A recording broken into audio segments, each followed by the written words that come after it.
बिल्कुल गांव में रहने वाला राघव हमेशा किसी न किसी समस्या से परेशान ही रहता था, जिसके कारण वो अपने जीवन से बड़ा दुखी था।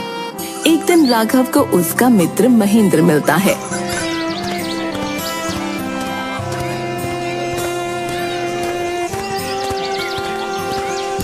महेंद्र राघव से, क्या बात है मित्र, बहुत परेशान लग रहे हो। क्या मैं तुम्हारी कोई मदद कर सकता हूँ? सही पहचाना तुमने, परेशान तो मैं हूं, लेकिन अब मैं अपनी परेशानियों से बहुत दुखी हो चुका हूं यार। एक समस्या खत्म होती नहीं कि दूसरी समस्या सामने आकर खड़ी हो जाती है। ये जीवन भी कैसा है न जाने, समस्याओं से भरा हुआ। हर समस्या का समाधान भी होता है यार, तुम ये क्यों भूल जाते हो? समाधान तो होता है, परंतु कब तक हम जीवन की समस्याओं का समाधान ढूंढते रहेंगे? यही तो जीवन है। तुम रहने दो, तुमसे तो कुछ कहना ही बेकार है। राघव वहां से चला जाता है। रास्ते में राघव को उसका छोटा भाई केशव मिलता है। भैया आप कहाँ थे? हम कब से आपको ढूंढ रहे हैं। भाभी ने बाजार से कुछ सामान मंगवाया है, मुझे पैसे दे दो, मैं लेकर आता हूँ। तुम्हारी भाभी को पैसे खर्च करने के सिवा कुछ और आता भी है? बस सारा दिन बाजार से सामान मंगवाती है। कभी ये भी सोचा है तुम लोगों ने कि पैसे कैसे आते हैं? भैया आप मुझ पर गुस्सा क्यों कर रहे हो? गुस्सा ना करूं तो क्या करूं बताओ? तुम सब में कोई भी नहीं है जो मुझे समझ सके। आप खुद जाकर भाभी से बात कर लीजिए, आपसे तो बात करना ही बेकार है। केशव वहां से चला जाता है। राघव के पिता की मृत्यु बहुत कम उम्र में हो गई थी, जिसकी वजह से राघव के ऊपर पूरे परिवार की जिम्मेदारी थी। परिवार की जिम्मेदारी और जीवन की समस्याओं ने उसे चिड़चिड़ा बना दिया था। तभी उसे गांव के हरिया काका मिलते हैं। अरे क्या बात है राघव, कहाँ जा रहे हो बेटा? कहीं नहीं काका, घर जा रहा हूं। और कोई जगह है इस दुनिया में जहां जाया जा सके?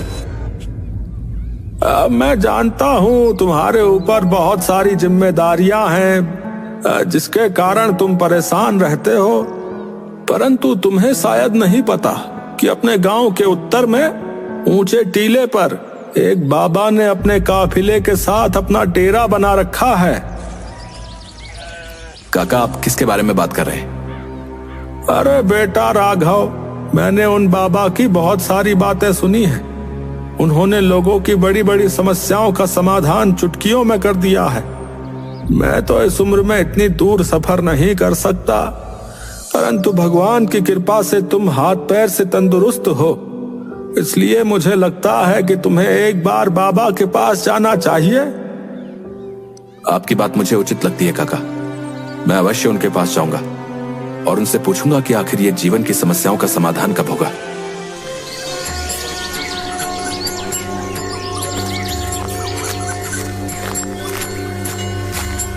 शाम को ही राघव बाबा के पास पहुंच जाता है। कुछ समय प्रतीक्षा करके उसे बाबा से मिलने का अवसर प्राप्त होता है। प्रणाम बाबा जी, मैं अपने जीवन में एक के बाद एक आ रही समस्याओं से बहुत परेशान हूं। एक से छुटकारा मिलता नहीं कि दूसरे सामने खड़ी हो जाती है। बाबा जी कैसी समस्याएं पुत्र? तुम मुझसे खुलकर बात कर सकते हो। तुम्हारे मन में जो भी विचार हैं, जो भी प्रश्न है, दिल खोल कर बोलो। समस्याएं? एक समस्या हो तो बोलो बाबा जी, यहां तो समस्याओं की पूरी लिस्ट है। कभी घर की समस्याएं, कभी काम की समस्याएं, कभी स्वास्थ्य की समस्या, और न जाने कितनी समस्याएं। ऐसा लगता है कि मेरा पूरा जीवन समस्याओं से घिरा हुआ है। कृपा करके कुछ ऐसा उपाय बताएं कि मेरे जीवन की सारी समस्याएं खत्म हो जाएं बाबा जी, और मैं शांतिपूर्वक खुशहाल जीवन जी सकूं। बेटा, मैं तुम्हारी समस्या समझ गया हूं। उन्हें हल करने के उपाय मैं तुम्हें कल बताऊंगा। आज बहुत देर हो गई है और तुम भी सफर करके आए हो। आज आराम करो, कल मैं अवश्य तुम्हारी समस्याओं का हल तुम्हें बता दूंगा। क्या आराम करूं बाबा, मुझे तो रात को नींद भी नहीं आती।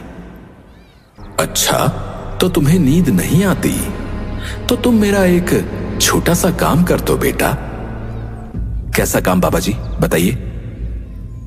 बेटा, मेरे साथ काफिले में 100 ऊंट भी हैं। मैं चाहता हूं कि आज रात तुम ऊंटों की रखवाली करो, और जब सभी ऊंट बैठ जाएं, तो तुम भी थोड़ी देर लेट जाना और आराम कर लेना। ठीक है बाबा, इस काम में तो मुझे ज्यादा समय नहीं लगेगा। बाबा राघव से विदा लेकर अपने तंबू में सोने चले गए। राघव बाबा के ऊंटों की देखभाल करने लगा। अगली सुबह बाबा ने राघव को बुलाकर पूछा, पुत्र, तुम्हें रात को नींद तो अच्छी आई ना? आराम मिला? सफर की थकान मिट गई? कहां बाबा, पूरी रात में एक पल के लिए भी सो न सका। मैंने बहुत प्रयास किया कि सभी ऊंट एक साथ बैठ जाएं, ताकि मैं चैन से सो सकूं, लेकिन मेरा प्रयास सफल ना हो सका। कुछ ऊंट तो स्वतः बैठ गए, कुछ मेरे बहुत प्रयास करने पर भी नहीं बैठे। अच्छा, तो मतलब तुम पूरी रात सो भी ना सके? नहीं बाबा, एक पल को भी चैन नहीं मिला। कुछ ऊंट तो मेरे कहने से बैठ भी जाते थे, लेकिन उन्हें बैठाता था तब तक दूसरे खड़े हो जाते थे। इसी तरह पूरी रात बीत गई, और आपके ऊंटों ने मुझे एक पल के लिए भी सोने नहीं दिया। यदि मैं गलत नहीं हूं, तो तुम्हारे साथ कल रात ये हुआ। कई ऊंट खुद ब खुद बैठ गए, कई को तुमने अपने प्रयासों से बैठाया, कई बहुत प्रयास के बाद भी नहीं बैठे। बाद में तुमने देखा कि उनमें से कुछ अपने आप बैठ गए। बिल्कुल ऐसा ही हुआ। अच्छा, तो ये तो बहुत बड़ी समस्या है, परंतु कल रात तुमने कुछ सीखा? ऊंट के साथ क्या सीखना बाबा जी, वो तो जानवर है। क्या तुम समझ पाए कि जीवन की समस्याएं इसी तरह हैं? कुछ समस्याएं अपने आप ही हल हो जाती हैं, कुछ प्रयास करने के बाद हल होती हैं, कुछ समस्याएं प्रयास करने के बाद भी हल नहीं होती। उन समस्याओं को समय पर छोड़ देना चाहिए। सही समय आने पर वे अपने आप ही हल हो जाएंगी। मुझे लगता है कि कल रात तुमने अनुभव कर लिया होगा कि चाहे तुम कितना भी प्रयास क्यों ना कर लो, तुम एक साथ सारे ऊंटों को नहीं बैठा सकते। तुम एक को बैठाते तो दूसरा खड़ा हो जाता, दूसरे को बैठाओ तो तीसरा खड़ा हो जाए। जीवन की समस्याएं इन ऊंटों की तरह ही हैं बेटा। एक समस्या हल होती नहीं कि दूसरी खड़ी हो जाती है। परंतु इन समस्याओं का कोई तो अंत होगा ना बाबा। समस्याएं जीवन का हिस्सा हैं और हमेशा रहेंगी। कभी ये कम तो कभी ज्यादा होती हैं। बदलाव तुम्हें स्वयं में लाना है, और हर समय इनमें उलझे रहने के स्थान पर इन्हें एक तरफ रखकर जीवन में आगे बढ़ना है। बाबा, मुझे आपकी बात समझ में आ गई है। मैं आपसे वादा करता हूं कि आगे से कभी भी अपने जीवन की समस्याओं को खुद पर हावी नहीं होने दूंगा। चाहे सुख हो या दुख, जीवन में हमेशा खुशी खुशी आगे बढ़ता चला जाऊंगा।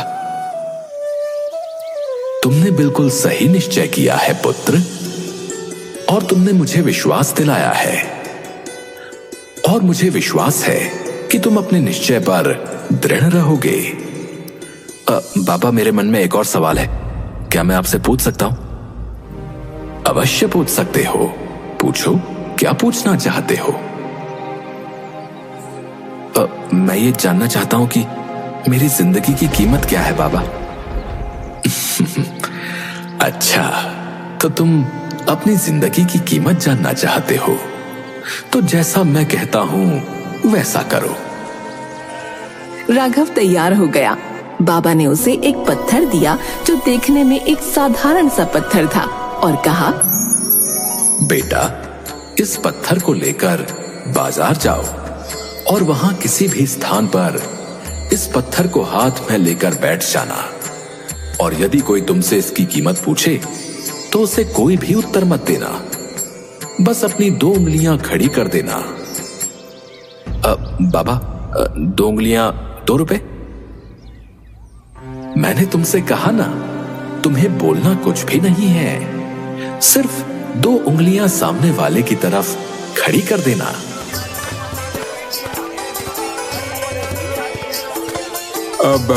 बेटा, इस पत्थर की क्या कीमत है? राघव ने कोई उत्तर नहीं दिया, बस बाबा के कहे अनुसार अपनी 2 उंगलियां खड़ी कर दी। अच्छा, तो इस पत्थर की कीमत 200 रुपए है। ठीक है, मैं तुम्हें 200 रुपए देता हूँ और इस पत्थर को खरीद लेता हूँ। मुझे ये पत्थर दे दो। बूढ़े व्यक्ति की बात सुनकर राघव हैरान हो गया। उसने अपने मन में कहा, एक साधारण से दिखने वाले पत्थर के लिए कोई 200 रुपए भी दे सकता है भला? खैर, मुझे क्या करना है, मुझे तो ये पत्थर वैसे भी बेचना नहीं है। राघव बिना कुछ बोले वहां से उठा और बाबा के पास आया।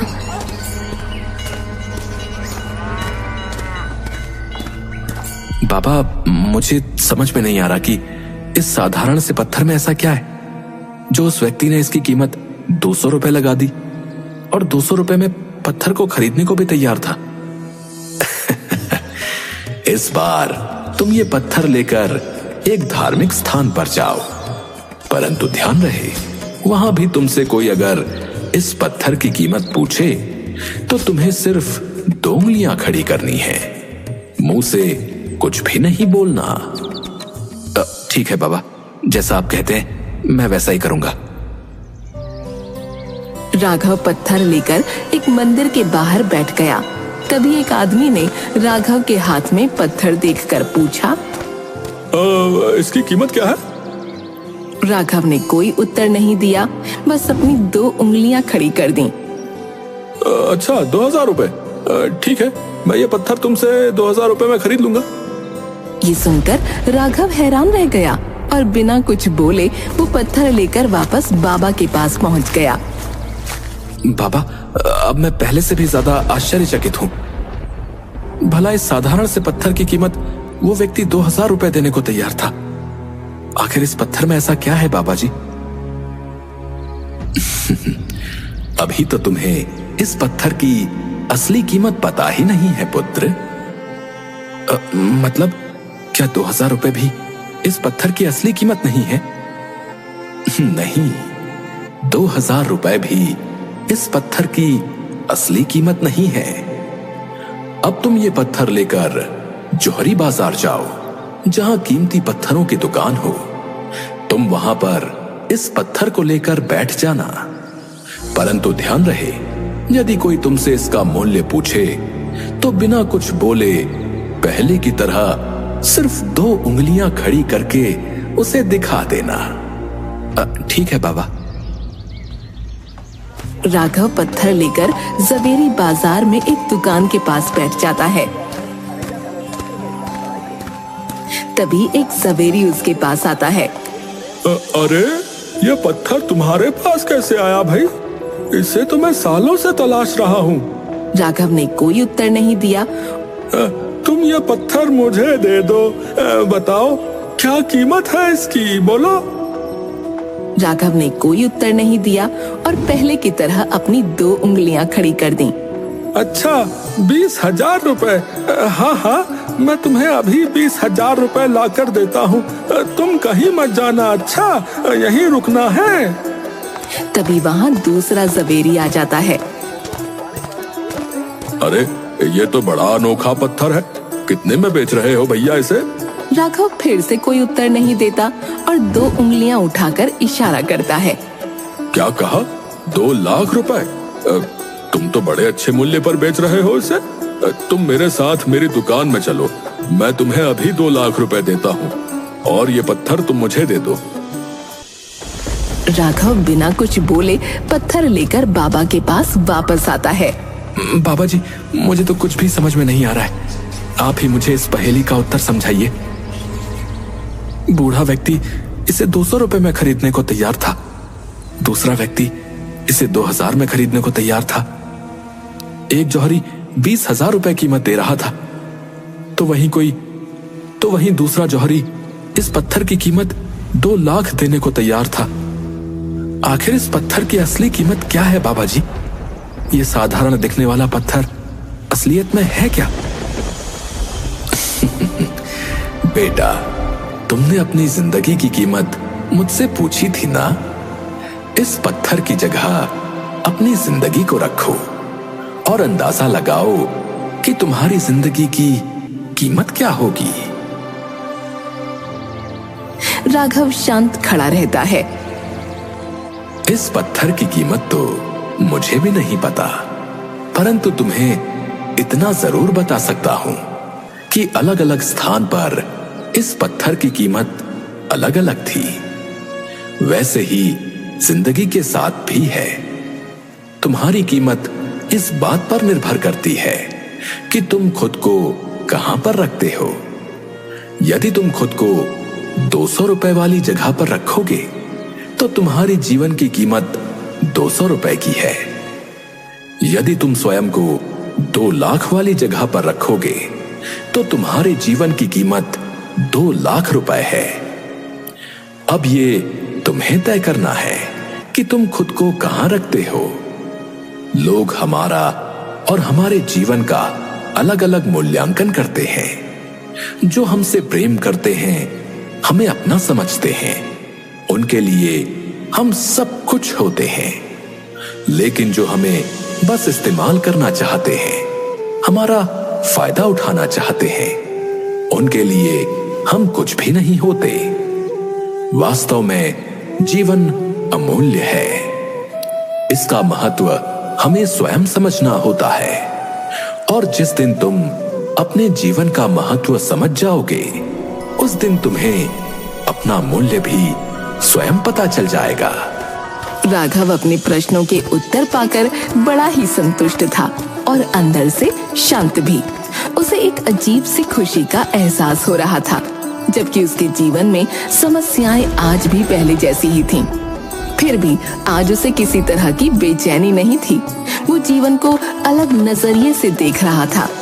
हमें भी अपने जीवन को देखने का नजरिया खुद तय करना होगा कि हम उसे कैसे देखना चाहते हैं।